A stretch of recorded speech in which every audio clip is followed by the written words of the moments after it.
حدیث نمبر جو ہے وہ 12 ہے، جس میں امین تاجر کے حوالے سے اللہ رب العزت کے نبی علیہ الصلاۃ والسلام نے جو ہے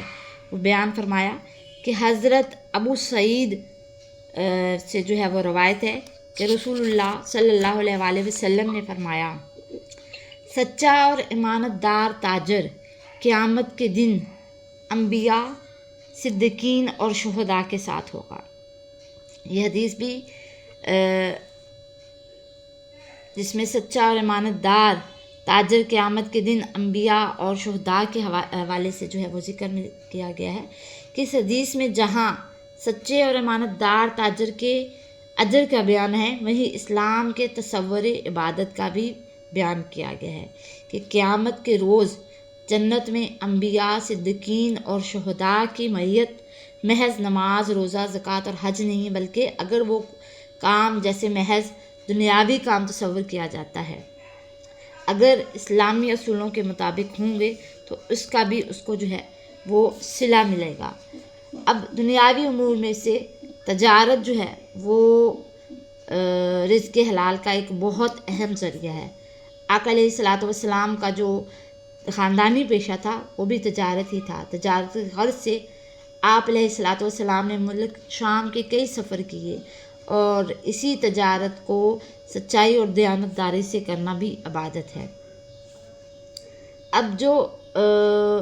تجارت کے مختلف مراحل میں انسان جو ہے وہ سچائی اختیار کرتا ہے اور دوسرے فریق کو کسی قسم کا دھوکہ نہیں دیتا، تو ایسا تاجر صدیق کہلاتا ہے۔ تجارت کی حوالے سے جو ہے سچائی میں زبان، دل اور عمل کی جو سچائی ہے وہ بھی اس سے مراد ہے۔ اب یہاں پر ایک لفظ امین کا جو ہے وہ استعمال ہوا ہے،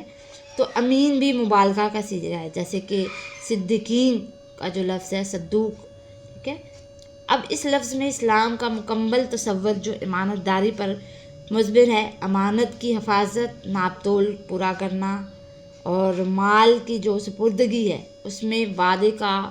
وفا کرنا اور حسن اخلاق وغیرہ جو ہیں وہ شامل ہیں۔ جیسے کہ حضرت شعیب اور حضرت صالح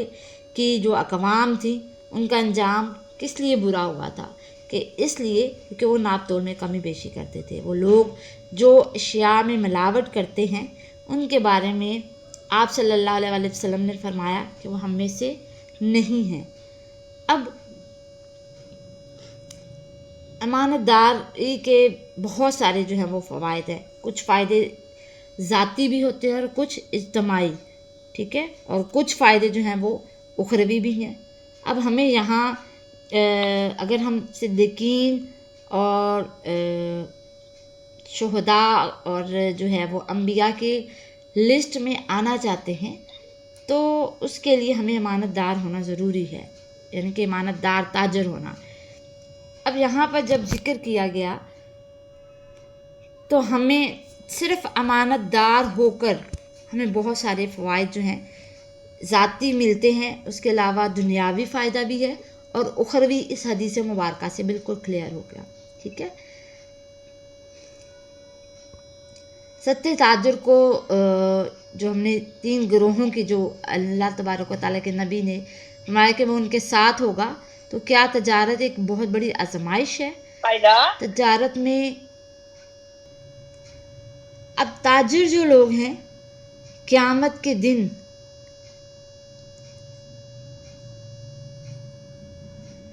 بدکار کی حیثیت سے اٹھائے جائیں گے، ٹھیک ہے، اور سوائے ان کے جنہوں نے اپنی تجارت میں تقوی، نیکی اختیار کی اور سچائی کے ساتھ معاملہ کیا۔ لہٰذا ہمیں اپنے کاروباری معاملات میں بھی سچائی اور ایمانداری کا جو ہے وہ دامن ہاتھ سے نہیں چھوڑنا چاہیے۔ موجودہ زمانے میں سچے کو جو ہے وہ بے وقوف اور جھوٹے کو ہوشیار اور چلاک کا تصور جو ہے وہ کیا جاتا ہے، حالانکہ اللہ تبارک و تعالیٰ کے نزدیک ایک سچا اور ایماندار لکھا جاتا ہے، اور وہ جو دوسرا ہے وہ بے ایمان اور بد کردار لکھا جاتا ہے۔ اور سچ بولنے والے کے رزق میں برکت، سکون، اطمینان، جبکہ جھوٹے کے مال میں جو ہے وہ بے برتکی اور بے سکونی کا عنصر جو ہے وہ شامل ہو جاتا ہے۔ تو اس لیے ہمیں اپنا محاسبہ خود کرنا ہے کہ ہم کس کیٹیگری میں آنا چاہ رہے ہیں، ٹھیک ہے۔ آیا ہم امانت دار تاجر کی حیثیت سے اللہ تبارک و تعالیٰ کے جو مقرب لوگ ہیں ان کے ساتھ کھڑا ہونا چاہتے ہیں، یا ان لوگوں کے ساتھ جو کہ مقرب اللہ تبارک و تعالیٰ کے نہیں ہیں، اور اللہ تبارک و تعالیٰ نے ان کے لیے جو عذاب ہے وہ مسلط کیا ہوا ہے۔ تو اس کے لیے خود کوشش کرنی ہے، ٹھیک ہے، اپنے ارد گرد لوگوں کا اس حوالے سے آپ لوگوں نے خود محاسبہ کرنا ہے۔